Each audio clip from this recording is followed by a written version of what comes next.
The pass from Havili was magic. The shift on for Crotty. Boom, far down you go, Quackett Smith. Me, oh my, I have enjoyed that. Yes, boy. Sit back, relax, put your belt on, enjoy. Draft Rugby, the game they play online in heaven. Welcome to Season 9, Episode 1. Harry, can you believe it's Season 9? Yes. Thank you. Some good energy, good gusto to kick off the pod here. But Season 9, Episode 1, and we're here today to talk very excitedly about the United Rugby Championship launch, 2025 to 2026 season, to be very specific about the season. The launch of the Draft Rugby, the Draft Sports platform. How excited are you, Harry? Mate, this has been something that we've been working on for probably more than 9 seasons. We've had a few false starts. We've hired out to different companies, and we've finally done it right. You've been working your ass off full time on this project. I am super, super excited that we have our very own fantasy platform. Just like what we play offline, it's now fully online. We had a bit of a dummy run in the Super Rugby competition with even less features that we've now got in on our URC version that's about to roll out. And yeah, man, I'm absolutely pumped. It's going to be awesome. It's good, mate. It's been in our heads. We've been waiting for someone else to build it. No one else has. And frankly, I don't think anyone else is going to build something as good as this. And we're only just getting started. And I think there's something to be said about building it yourself. You know what I mean? And just getting everything you want in there. We're building it for you, for the fantasy rugby community. And, God, I can't wait. So we've done our closed alpha, and we're now gearing up for the open beta to launch that at the end of September with the United Rugby Championship coming up. Should be good. That's right. So the purpose of this podcast, I guess, is to give you a bit of an idea of what's coming. And then we'll do a little bit of a chat on what is the difference between draft fantasy sports versus some of the salary cap games and things that people are often more familiar with. And then we're going to go through why you should get involved in the beta. You know, what is it about our platform that makes us so excited that literally nobody has these kind of features that we're talking about, and we think it's the main reason that we fell in love with the game. Exactly. It's the kind of things that we've been dreaming about for years, and yeah, we're slowly bringing it to fruition. Getting into it, I guess. What are we going to talk about? So I guess first off to say the MVP is finished. Minimum viable product. There's so much more that we want to add. Turns out building a fantasy sports platform is actually quite a big endeavor. There's quite a lot that goes into an MVP.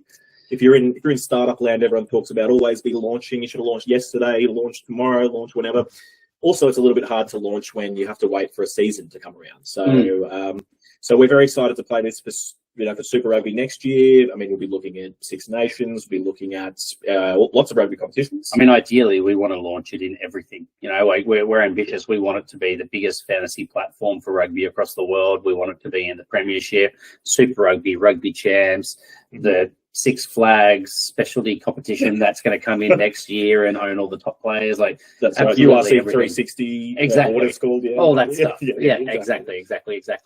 So I think the big thing for us, though, is we want to make sure everyone knows, like, we are super excited about what we already have, but it's a beta, right? So we want to get as many people involved.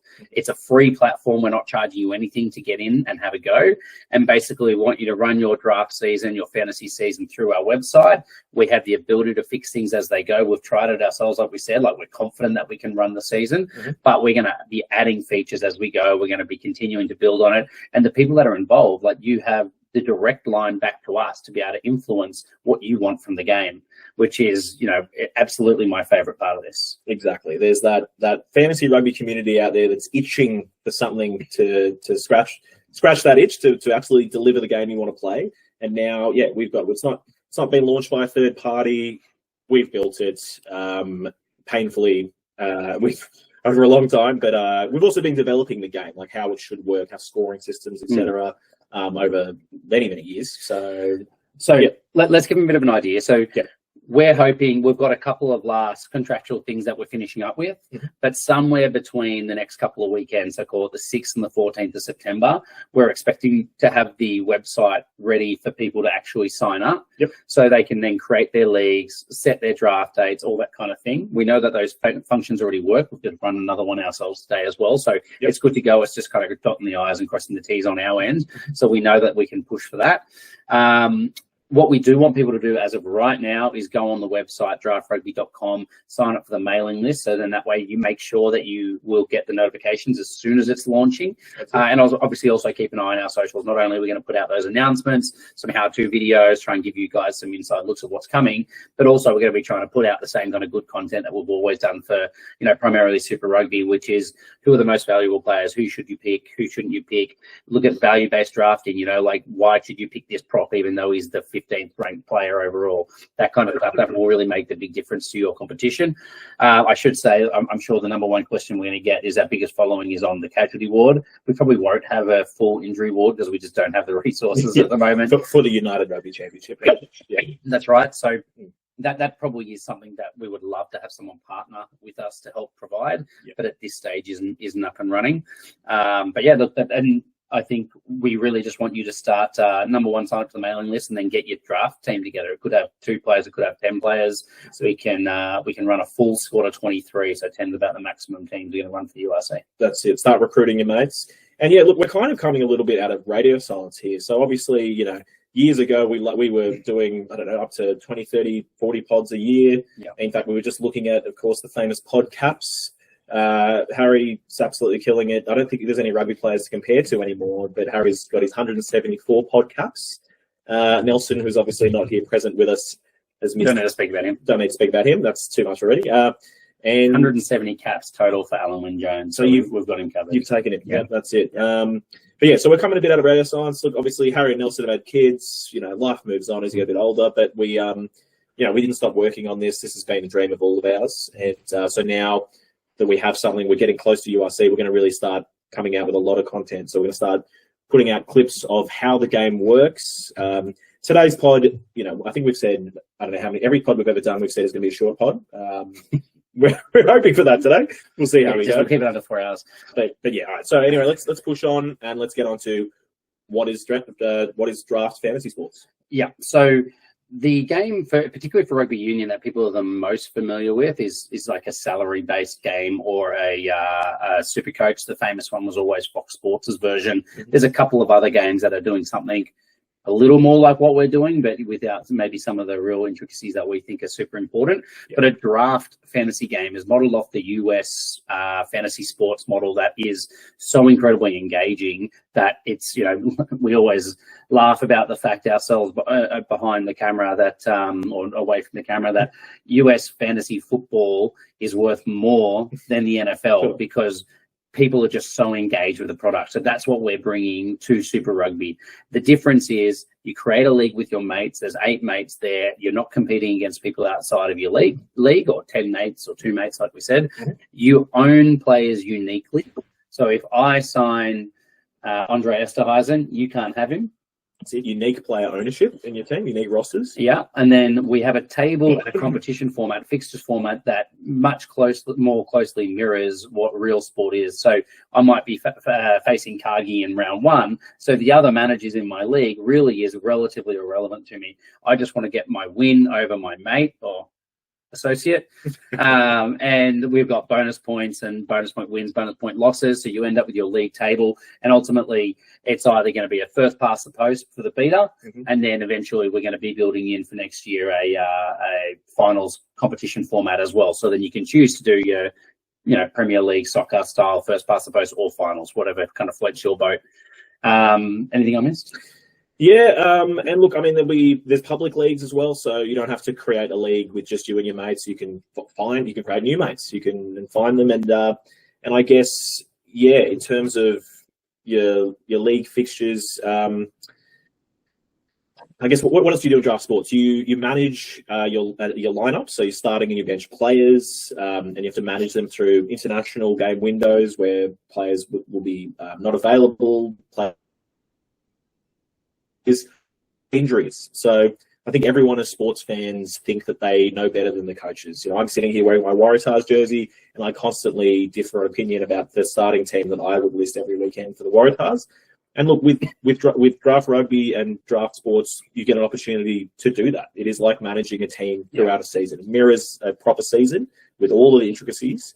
so that you can do that. And on that, I think one of the key features for us is the thing that I find disengages most people about fantasy sports is when you have one player who gets pulled late in a salary cap game and then you lose enough points that kind of crushes your season.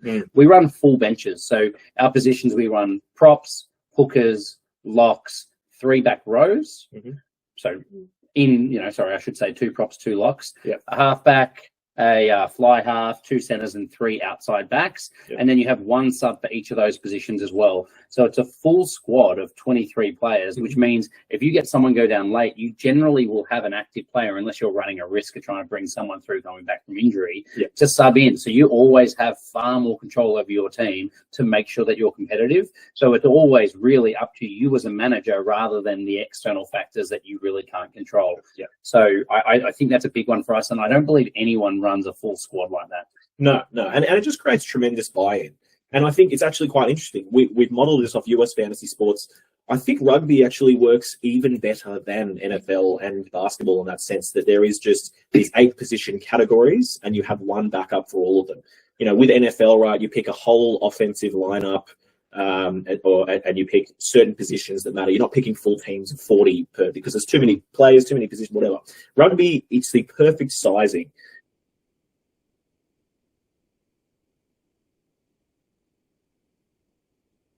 In baseball, that's right. You actually can plan all week. It's the best sport for it. It's so good. 100%. So it is just so much. It's infinitely more engaging, which is why we have been absolutely obsessed with it for years, and why we wanted a product to exist and why we've gone to the effort of building a product. So you talked about the fact that we got these categories that are so different to any other sport.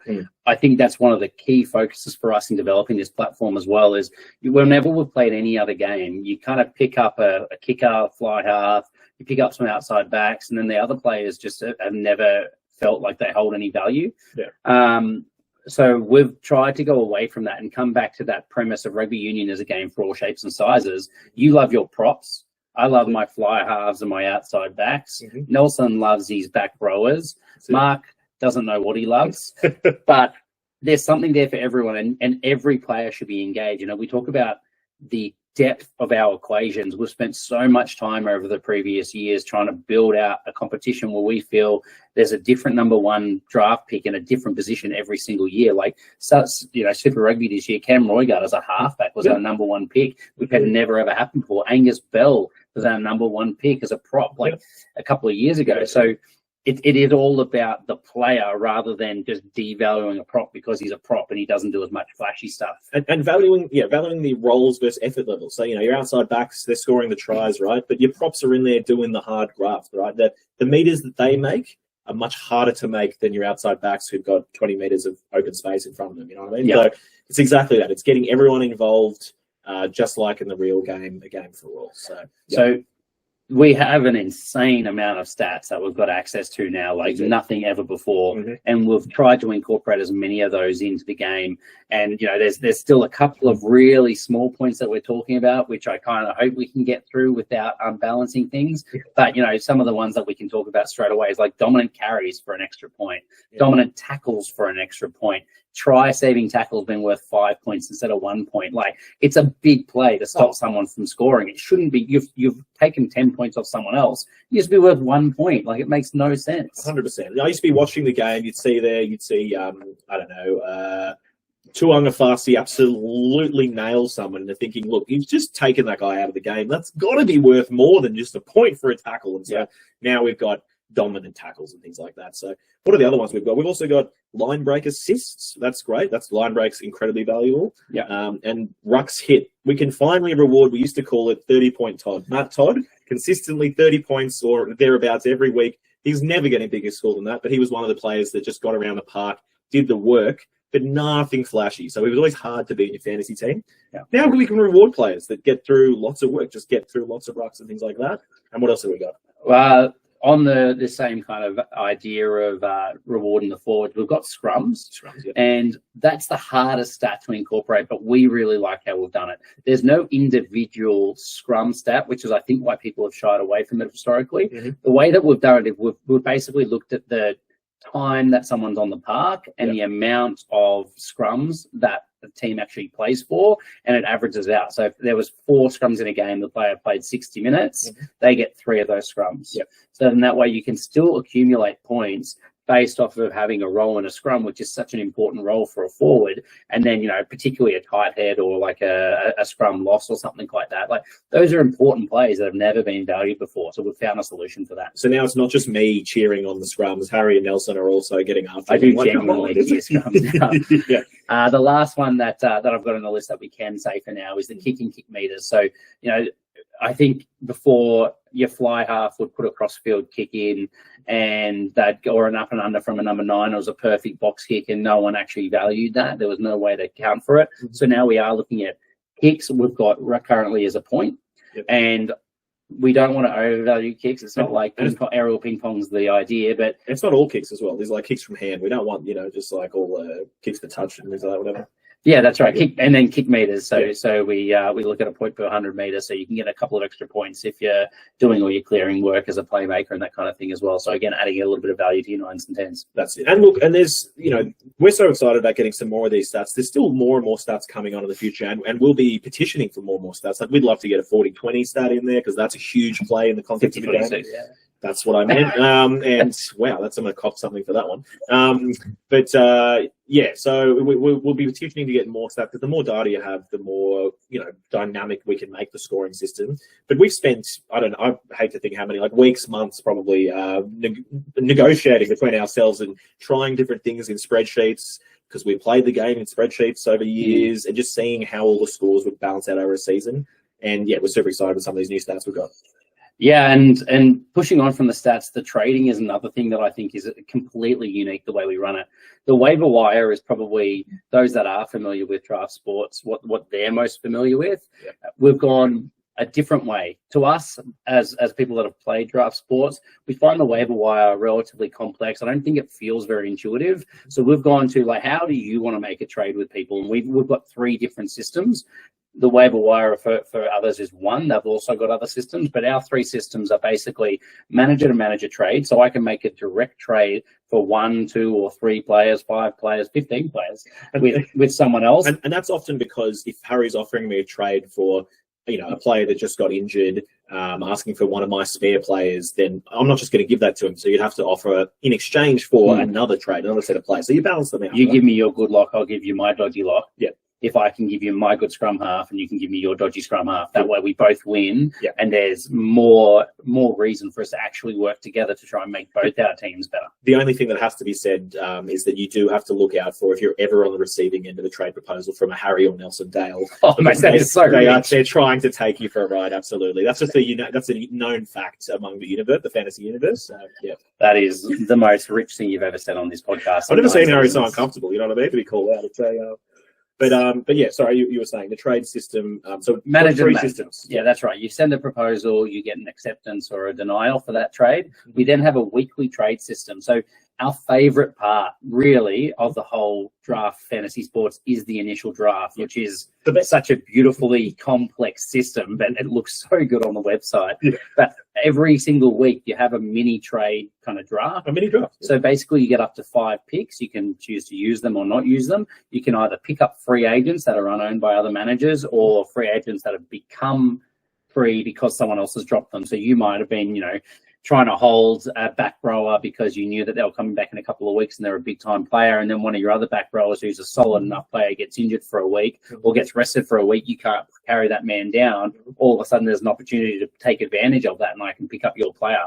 So we've got that option in there as well. I think expanding on that, I think no one else does this. It's basically having a mini draft every week, but it's what is there is the opportunity to react live. So with a lot of waiver wires or trade preference systems where throughout the week you can say, these are the players I'd like to drop out of my team, or these are the players I'd like to pick up, and there's a priority system and whatever. When you have a weekly live trading session, you can respond live to what other people do. So if I wanted to say, this is the player that I want to pick up the most this week, but if Harry picks him up, I can then say, or if someone's missed someone, I can then change where my priorities lie in real time, Yeah. and make changes. And that's the alternate to the waiver wire system, where you see someone become available that gets dropped, and then everyone's scrounging with their phone 24/7 to try and make sure that they can get there. Like, it's just not manageable for most people that actually work. So we have the ability to do a live trade, which you can then be completely part of, or we also have, exactly as you said, the trade preferences model. So you could set up all the 25 potential trades that you want in order, which is super, super easy, I should say, as well. And then that way it'll roll through on trade night automatically and work out any of your picks. So I might be suspecting that you're going to drop a player. I could put your active player into my trade preferences just in case it comes up. Absolutely. And so, if you put in a whole bunch of trade preferences, our system will just navigate through from top to bottom and try to execute the first trade it can of your preferences. The last one, the order, I guess we should say, rather than a waiver wire, is we have like the Mario Kart style trading, the catch-up mode. That's right. So there's no snake draft in a trade night. There is an initial draft where it goes, first to eighth pick, eighth to first pick, which again you can manually choose or you can randomize. But in a trade night, you go from 8th place to first place, or 10th place to first place, however many managers you have, and then it rolls back through from the bottom of the table to the top of the table, bottom of the table to the top of the table. So the person that is coming last gets first pick, so it gives them an opportunity to try and take advantage of the free agents that are out there, which creates a more competitive league. Exactly. So you have your Springbok or your All Black or your English player, whatever, come back from injury, and they've come back 3 weeks early. The person who's doing the worst gets first chance to pick them up and really make a change in their team for the rest of the season. So that's something unique that we've found works really well. It's also really devastating because if you're doing really well and you're at the top of the table, you have to sit and watch plays you're never going to get. But it makes it more engaging, right? You're coming last. There's always an opportunity to try and push back in. And what we hate is whenever you play a season, and everyone's seen it, where you've got a bunch of mates and one guy does poorly in the first few weeks, so he just disengages, and then you've got essentially like a bye running through the season.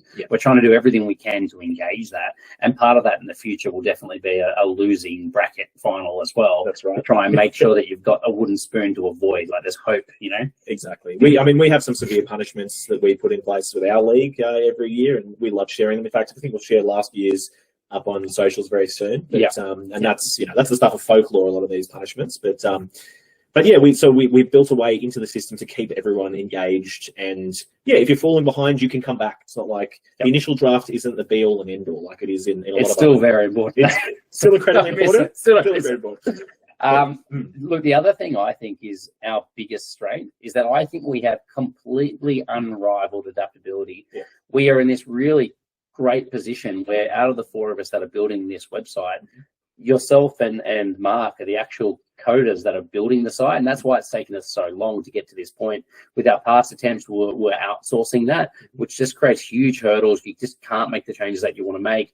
Now, literally everything that we discuss in a group or we get feedback for, we can change straight away. So for those early adopters, and even for the later adopters, to be honest, if we have feedback coming in that's like, hey, this isn't working how we should, what do you think about this for an idea? We can literally put that into play in real time and change it. You've been working on this full time now for some time, and Mark's doing a couple of days a week on it as well. Like, that is a huge amount of time investment that we can make to try and make the system better through not only one season but year on year to make sure that we have the absolute best products. That's it, exactly. And we've spent collectively so much time invested in coming up with this game, but there is such a great community out there that we've loved to engage and build, the fantasy rugby community, that we want all your feedback to help make the game even better, right? And so now we're able to do that. I was just saying to Harry before the pod that eventually I'd love to have this page up with a bit of a roadmap and a list of all of the features that we're hoping to build, and eventually get people able to upvote them so we can see exactly from the community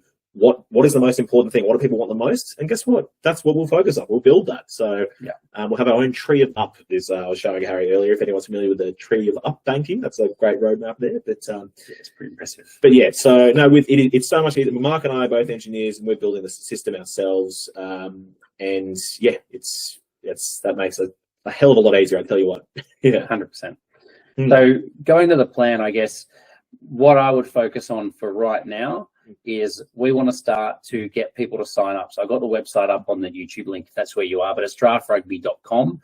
Go on, put your email in, make sure you're getting the updates so you're seeing when we're making the announcements for people to actually be able to play and sign up and create their leagues. Yep. At the same time, we can guarantee it's coming very, very soon. So get out there, get your mates together, make a bit of a league so you guys are ready to go. Then you can create your pick your draft date and everything else and actually get your teams together.